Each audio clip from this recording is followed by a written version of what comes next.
officials, our media fraternity. All viewers and listeners, welcome to the 34th Post-Cabinet Press Briefing for 2024. To lead us in our proceedings, let me invite our chairperson. Thank you, Chief Secretary and members of the Fourth Estate. Cabinet considered and approved the National Energy Efficiency Policy as presented by the Minister of Finance and Economic Development, Honorable Professor Mthuli, who is also the Chairman of the Cabinet Committee on National Development Planning.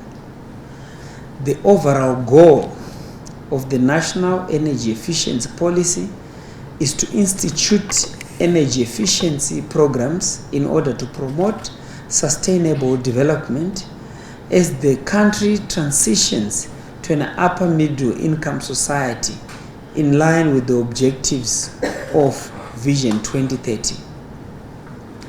The policy is built on the principles of development, sustainability, affordability, accessibility, gender equality, and employment creation. The objectives that will be employed to stimulate energy efficiency are as follows: to promote and ensure a comprehensive, integrated and well-informed energy efficiency strategy for effective socio-economic development, to establish the roles and responsibilities for implementing various energy efficiency initiatives and interventions in the country, and to provide a framework for setting targets relating to various energy efficiency interventions in the residential, commercial, mining, transport, agriculture, and industrial sectors. Cabinet advises that the government of Zimbabwe shall develop an Energy Efficiency Act and appropriate regulations, as well as a National Energy Efficiency Strategy and Action Plan, which will assist in the achievements of low carbon development modalities and climate resilient energy efficient systems. Furthermore, mandatory energy efficiency audits conducted by approved and certified energy auditors shall be prescribed. Minimum energy performance standards and regulations will also be established and developed for selected energy end users. The government shall mandate intensive energy users and encourage other industrial users to be certified by a recognized energy management standard such as the energy management systems.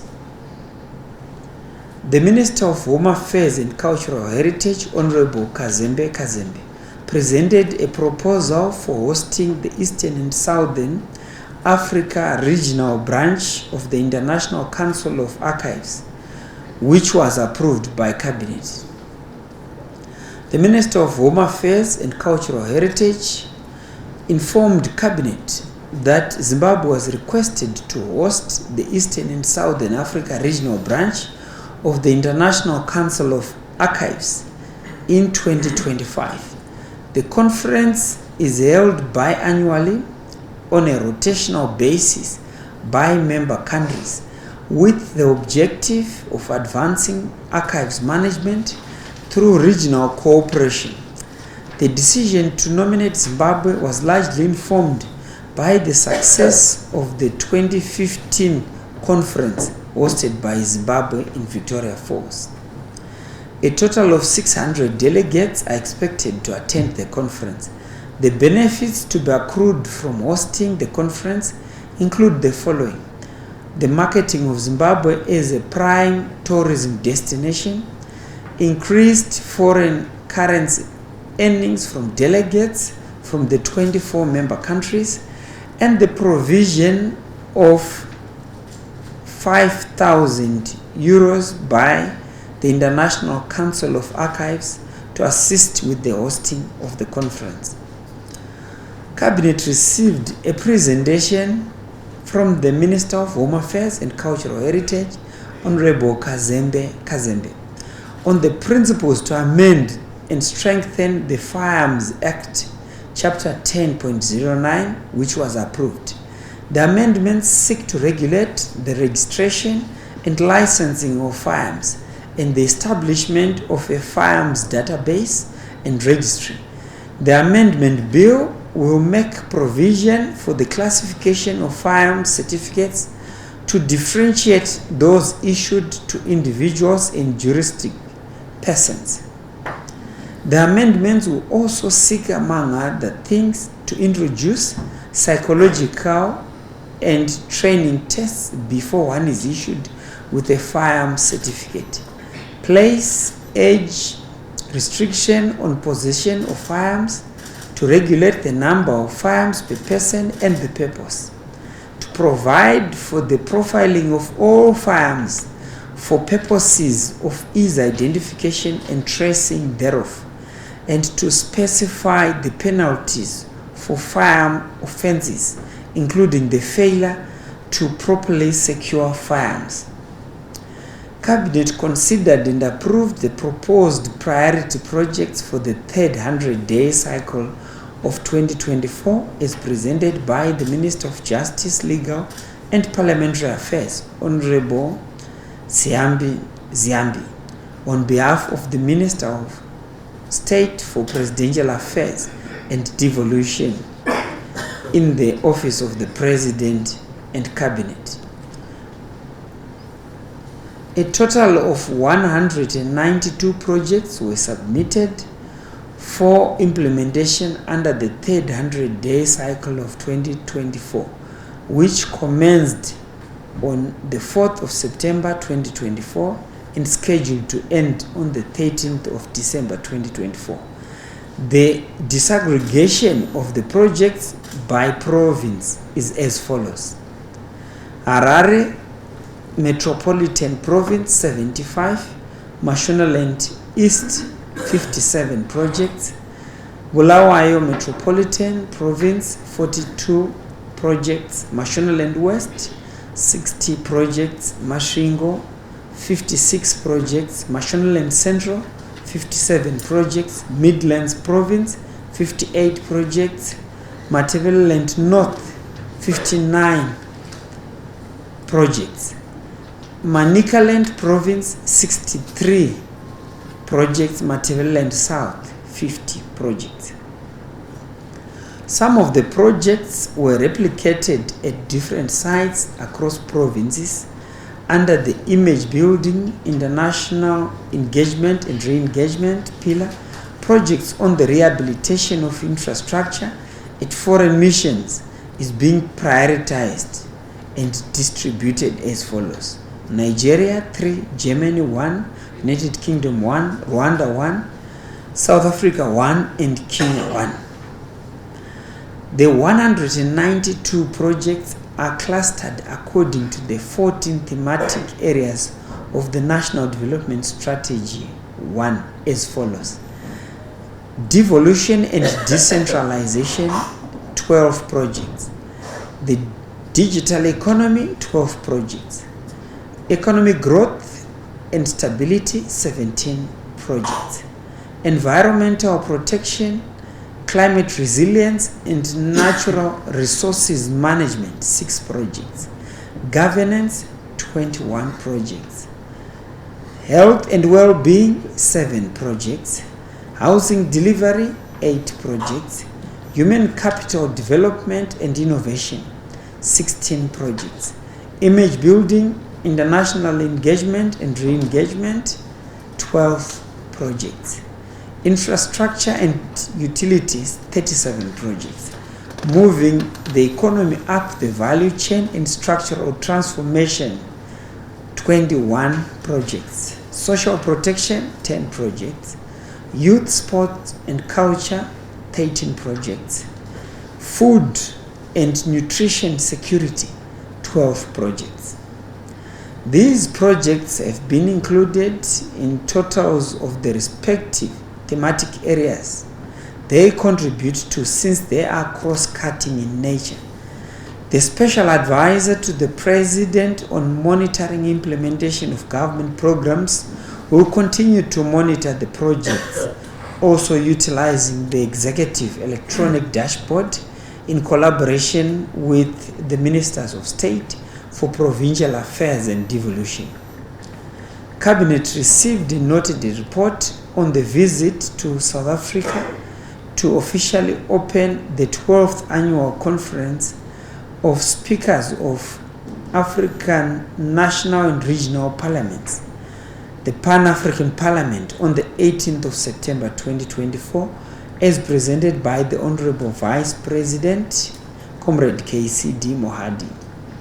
Cabinet advises that on the 18th of September 2024, the Honorable Vice President, Comrade KCD Mohadi, delivered a keynote address to mark the official opening of the 12th Annual Conference of Speakers of Parliament.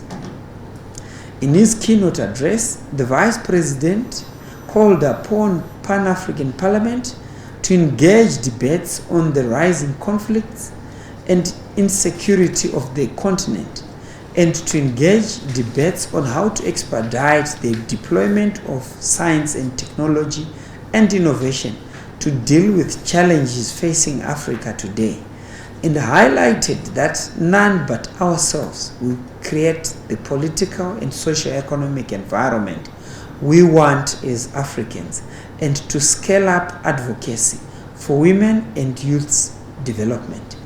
The Vice President had also highlighted the fact that the government of Zimbabwe had successfully hosted the 44th Summit of SADC Heads of State and Government in August 2024, with support from both the region and the African Union.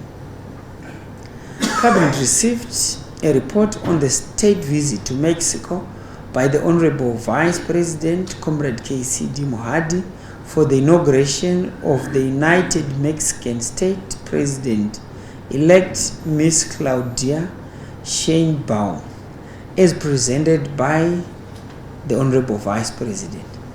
The nation is informed that the Honorable Vice President had attended the inauguration of the United Mexican States on the 1st of October 2024 at the Legislative Palace in the Mexico City on His Excellency the President Dr. Idi Mnangagwa's behalf.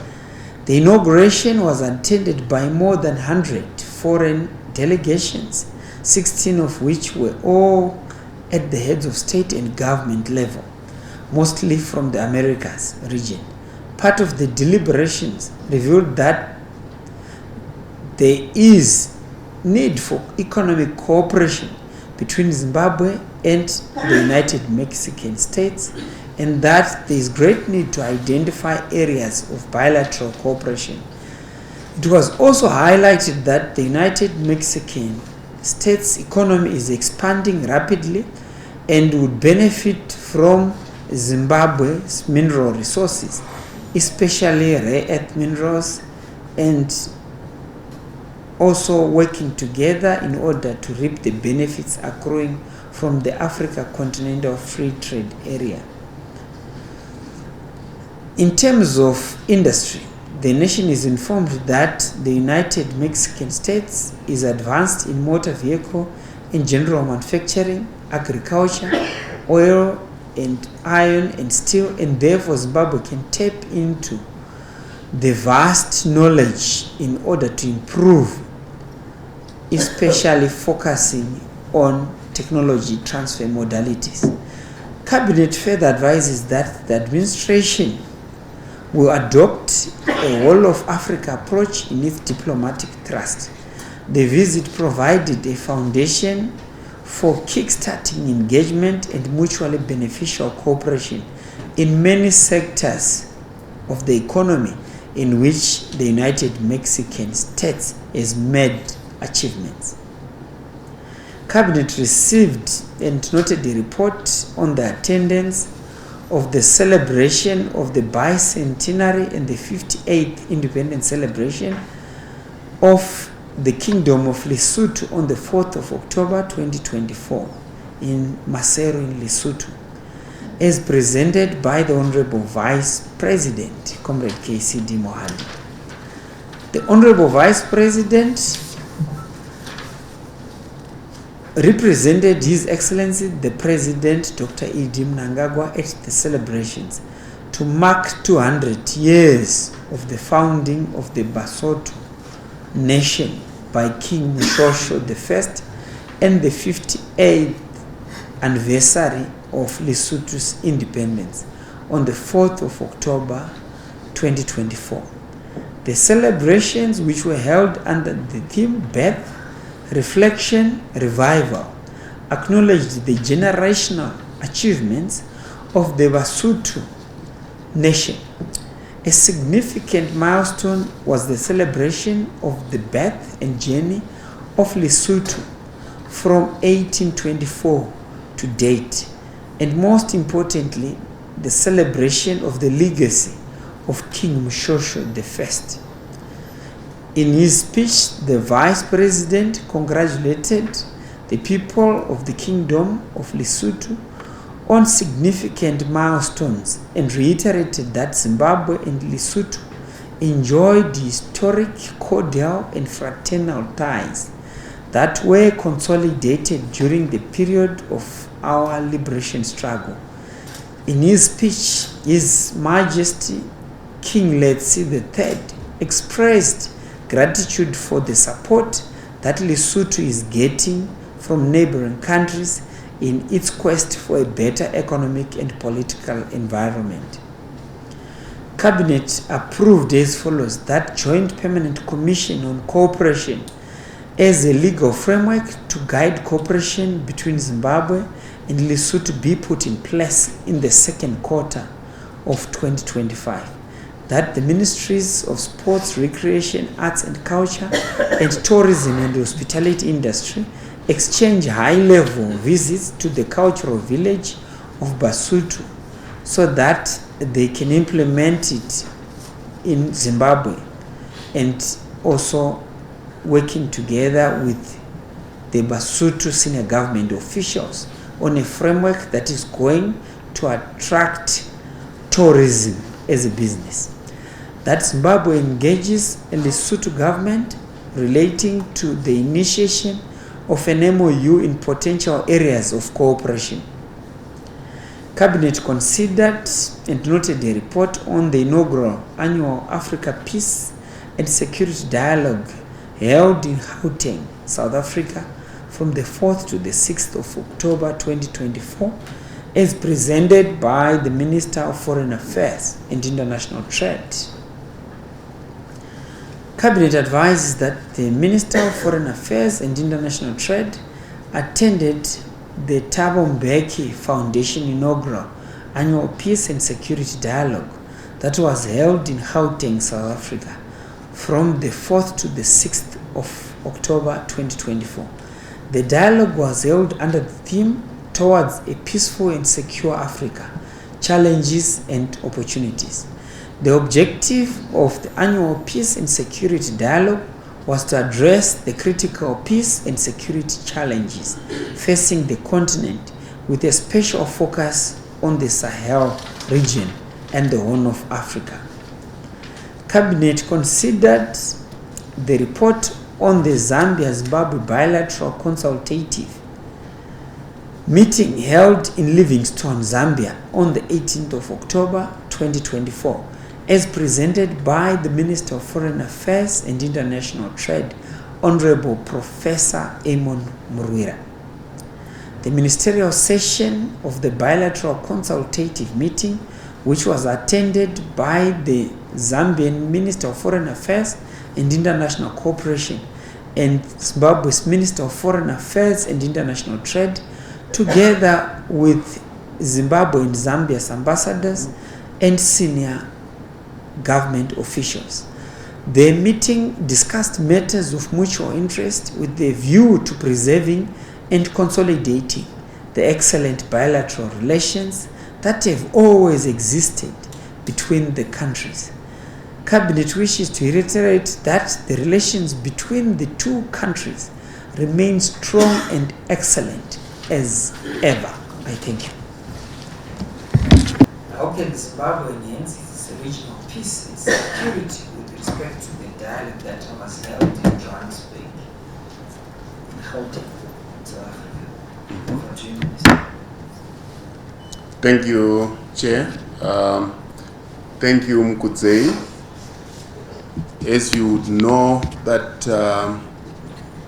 according to the Constitution of the Republic of Zimbabwe, Section 12 of Chapter 2, Zimbabwe must endeavor always to have peaceful coexistence with its neighbors, near and far. For us to be able to create the objective of a society that is prosperous, that is happy, and which has dignity. This can only happen when our relations with our neighbors, immediate and far, are good.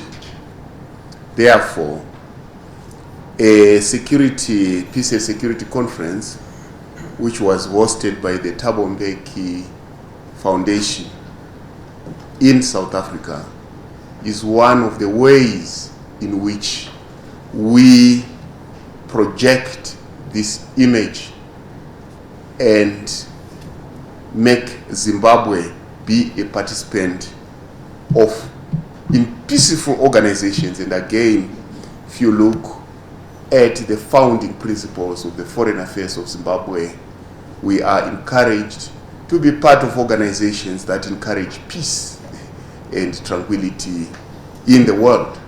So indeed, this meeting and other meetings, because Honorable Minister Mswere has just talked about the meeting, that consultative meeting that we had with the Republic of Zambia between 17 and 18 in Livingstone, Zambia. The Minister of Foreign Affairs of the Republic of Zambia and the Minister of Foreign Affairs of the Republic of Zimbabwe with me. We were mandated to have a consultative meeting according to our MOU of 2010 by their Excellencies President Idim Nangagwa and President Hichilema, to make sure that we maintain this dialogue and make sure that our relations remain strong and excellent in the interest and in the process of making sure that we live in peace and harmony with our neighbors near and far. So indeed, all these meetings and all these organizations like the Peace Dialogue in South Africa help to strengthen the Zimbabwe's foreign policy that is enshrined in Section 12 of the Constitution of Zimbabwe. I thank you. Chairman, and thank you very much to the journalist who posed the question. Energy stakeholders in the development of the policy have already been consulted and they've made their input. But however, we continue to engage and make improvements on the policy. The next stage of development now is energy efficiency standards. These standards will be benchmarked against already established standards elsewhere, and these standards are going to be designed for each or related industries. For example, domestic, industrial, or commercial, mining, and so forth. So they are going to be stratified along related sectors, so that there is uniformity within the sectors, and also there is adaptability to circumstances directly related to that industry. Now, to reduce bias, energy efficiency auditors and technicians are going to be put in place. we already have companies in the industry that deal with audits on energy efficiency, that are private players, and also technicians, some of which are going to be trained. To referee the whole program, would want compliance to energy management systems, for example, the ISO 50001, amongst other standards that are there in the sector, I think. We now have more and more of our own national vernacular, our own local languages on the national broadcast.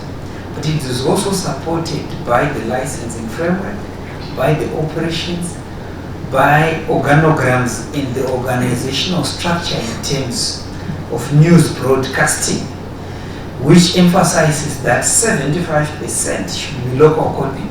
Local content in that each and every language should be included in national broadcasting programs. So the policy direction is that we want to make sure we're inclusive, that we leave no one and no place behind as we broadcast across the country. But also the licensing framework in terms of community radio stations that also support the same.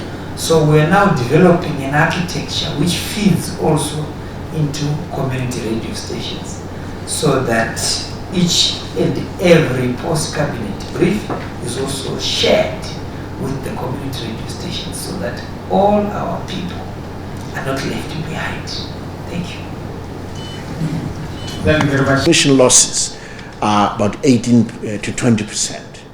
And the idea is to reduce them to below 10% through improved transmission technology as well as distribution of independent power producers right across the country. We will also consult the residential domestic sector, and the target there is to encourage them to do what we call fuel switching. Now, fuel switching involves moving away from firewood, for example, to gas and other less polluting sources of fuel, efficient lighting. For instance, something as simple as we walk into this room and the switch turns on automatically as you walk into the room. Once you are done with the room, it is able to detect that when you are in the room, it ought to stay on. The moment you leave the room and close the door, the switch cuts off completely. So you don't worry about switching on and off, therefore you save power that way. So those kind of behavioral issues at the domestic level is what we'll consult the stakeholders on. The other stakeholders are, of course, industry. The issue is that some industrialists are using very old equipment, which is not fuel efficient, not energy efficient, and therefore we need to encourage them to upgrade their equipment to more efficient technology, energy efficient technology. The same applies to the mining sector or even the agricultural sector, using more efficient users of energy for irrigation, for example. In the transport sector, you can imagine there the big issues about EV cars and switching to battery technology for terms of e-mobility. That's the issue. I'm sure the fuel suppliers won't want us to do that too quickly. They provide lots of jobs, but that's the conversation when we move this conversation forward in terms of energy efficiency. Our targets, of course, is, as we said, is to reduce, rather improve energy efficiency and savings by as much as 15% right across the economy. For manufacturing sector, our target is 20%, so we'll engage them so that we can reach this target. For mining, our target again is 20% savings. For the commercial sector, 5%, agricultural sector, 15%. As I said, overall savings should be 15%. So only an engagement process can give us this kind of targets in terms of savings. That's where we are headed. And we know other countries have benefited from this kind of targeted sector strategy and consultation. Thank you very much, Chair. Now the question of IPPs and how energy efficiency benefits them. I think when you're talking of energy efficiency, you are looking at the end user on how efficient energy is being used, whether they're conserving or they're being wasteful. So the question of IPPs then does not directly arise, but then it comes in as a measure to save on the use of energy in the country. Let me just give you an example of, say, industry. You find that currently we are using about 10 megajoules per purchase price parity of GDP, when the regional average is 3.4 megajoules. So that means we are wasting a lot of energy through the use of inefficient energy appliances. So our consultative process is going to look at that transformation to more energy efficient equipment in the sector. Now, coming closer to the question of IPPs and the issue of tariffs. Now, the determination of tariffs for the benefit of the developer or of the IPP is a function of a discussion between themselves and the off-taker. So who is going to buy their power? They agree through a power purchase agreement. And that power purchase agreement is then registered with ZERA, the regulator, so that it is then taken up.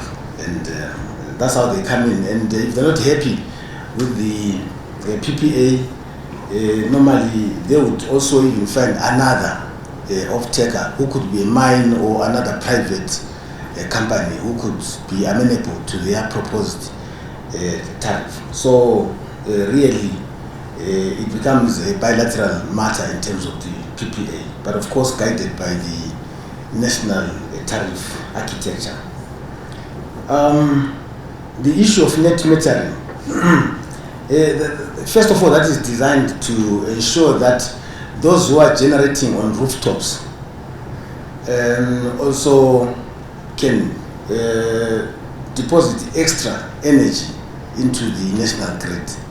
So it's a kind of banking arrangement where if there is excess power being generated on that rooftop, it goes onto the national grid.